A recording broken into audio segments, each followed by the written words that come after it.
Hello and welcome back to the Fully Me channel. My name is Jazelle and I'm really happy to have you here today. I hope that you're doing well. I would like to pose this question to you, and that is, are you representing your creator? Or let's flip it a little bit and say, how are you representing your creator? This came from just some random thought. Of course, it was a tangent from something else, but as I was thinking to myself and just this whole idea of representation and how you represent the one that you are a part of, the group that you're a part of, the family that you belong to, there is a level of, even though I am my own autonomous being, I have a connection to you.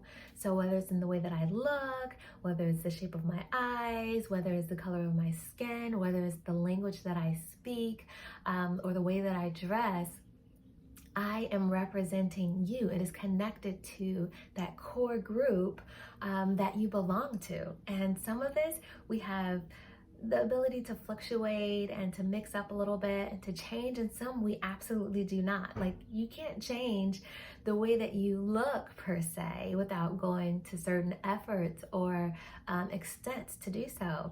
Changing your eyes or changing your eye color. Even if you put on contacts, you take them off, it's still that color.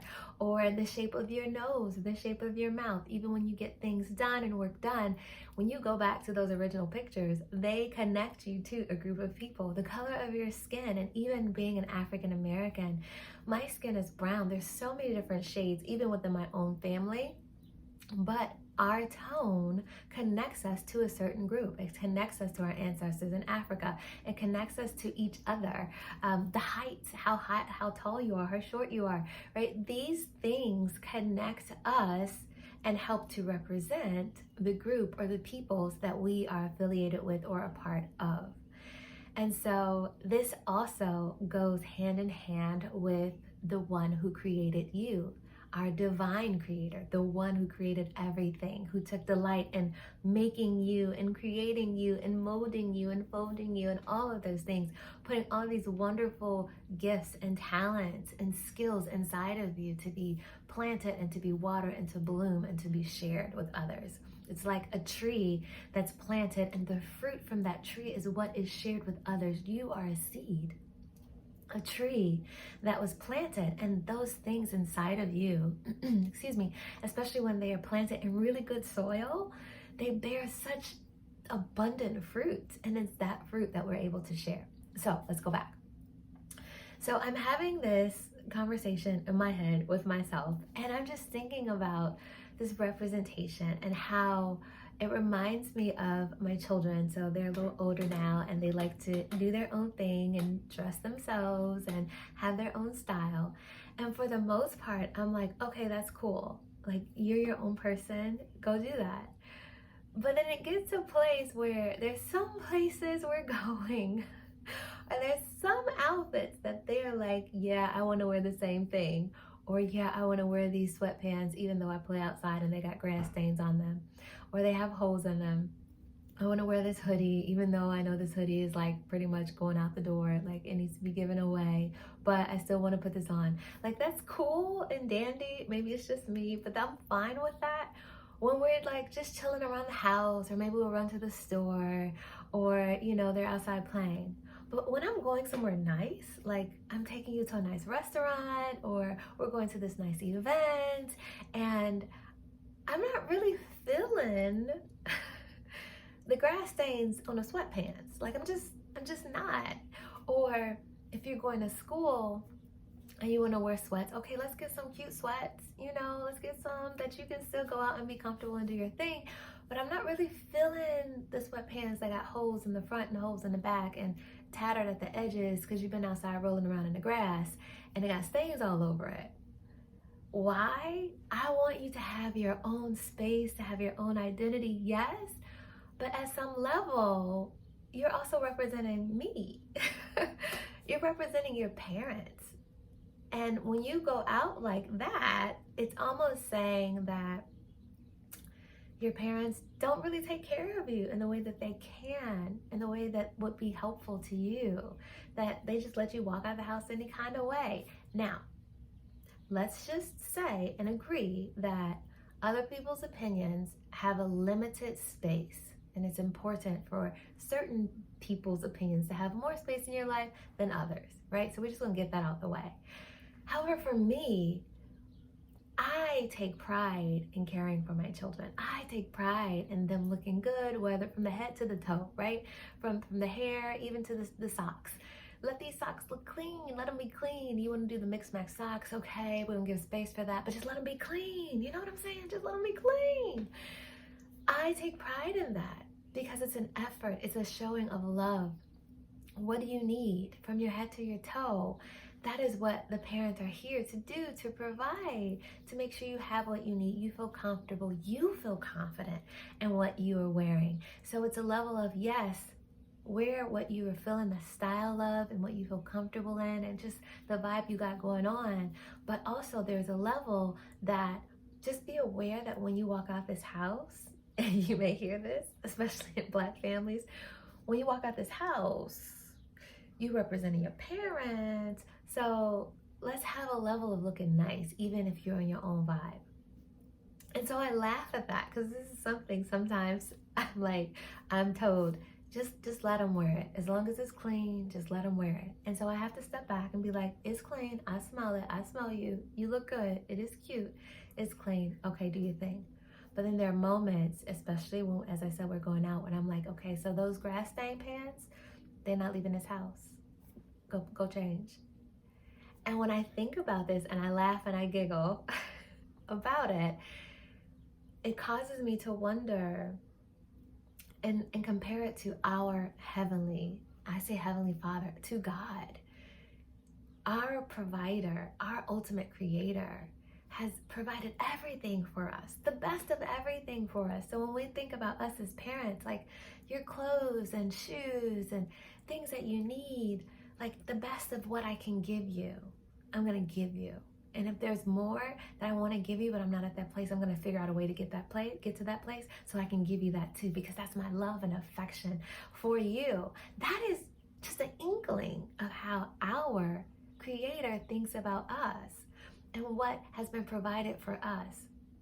So when we walking out in these streets, any kind of way, it's important for us to remember, am I representing my Creator well? With the gifts and the talents that has been placed inside of me? Am I representing my Creator well? Am I doing the bare minimum? Or am I putting in the effort? If I'm just going with how I'm feeling right now in the moment, that's cool and that's fine. But when we get to these like bigger places and bigger stadiums and bigger platforms, how are we representing? Are we putting in a little bit more effort, practice time? What are we doing? What are you doing with your gifts? And how are you representing your Creator? Have you just pushed them back on the back burner? And if somebody asks or happens to figure out that you do this thing, you just come and brush it off really quickly and just give them what you got? Or do you delight in it? And I understand, believe me, I get it, and I understand that our days and our times fluctuate. Depending on what's happening in the home, what's happening outside of the home, what's happening with the kids, depending on how many kids you got, all of those different variations, your spouse, your significant other, yourself. Are you in school right now and you're working right now and your mama right now? All of those different variations come as the seasons fluctuate. Don't bring in the holidays because that's something completely different. And yet, something that I like to say, a quote I like to say a lot is, it doesn't matter how slow you go as long as you don't stop, as long as you don't quit. So even in those fluctuating times, how are you representing your creator? How are you representing your divine creator, the one who made you and placed these amazing gifts inside of you? Are you showing up with them, or are you hiding them? Are you just tossing them out, or are you taking time to polish them? Are you taking your own time to delight in them instead of just giving them out to everybody? Does it always have to be on display in order for it to be something worth celebrating? Or are you able to hold it close to your chest and enjoy it in your own secret place? Is it something that you're actually in tune with, or something that you take for granted? How are you showing up in these streets? That is the question I have for you. How are you representing your Creator? And I just feel like, again, this is all bias, obviously, but I just feel when I think about my children and I see them show up with me and they've taken the effort to like do their hair. They've taken the effort to make sure that their socks look good, they clean, they matching, that their outfit is nice. I just have so much pride. I'm like, ooh. Now granted, I have pride for my kids no matter what, like, period. They can be ashy, I still got pride for them. But when we're out and I see how others look at them and I see their gifts actually shine so big, I'm like, heck yes, because other people see what I already know. Other people are enjoying what I get to enjoy all the time in our home. I feel like on an inkling that this may be how our divine creator looks at us and sees us when we are showing up in our gifts. Man, the joy that comes, that is exuded, the pride, not because of what we're doing, but because of who we are, and we are standing in that. What a gift. And so just in that, I think I'll leave it here, but that's my question for you. How are you representing your creative, your creator? And are you representing your creator well? How are you showing up in these streets? That's my question for you. Think on it. And if there's ways where you're like, you know what, Jazelle, I can do a little bit more. I can tighten it up. I can tweak it up. I can add a little bit more discipline. Do it. You know what it is. Do it. So that's my challenge for you. That's my question for you. Ponder on it. Find ways where you can improve and sharpen yourself, and then show the heck up and show out, because we are not only representing ourselves, we're representing the one who created us. And so let's go all out with it. All out. If you like this video and you found that it was encouraging, be sure to share it with a friend. Like, subscribe, hit the notification bell, and know that just not doing this for me, but it also gets this video and videos like this in front of others who may need it. It just may be that right time, right moment where they need a word of encouragement to keep going. And by you doing that, you're helping to get this video and this message to them as well. Until next time, live fully. And remember, how you showing up in these streets? Bye.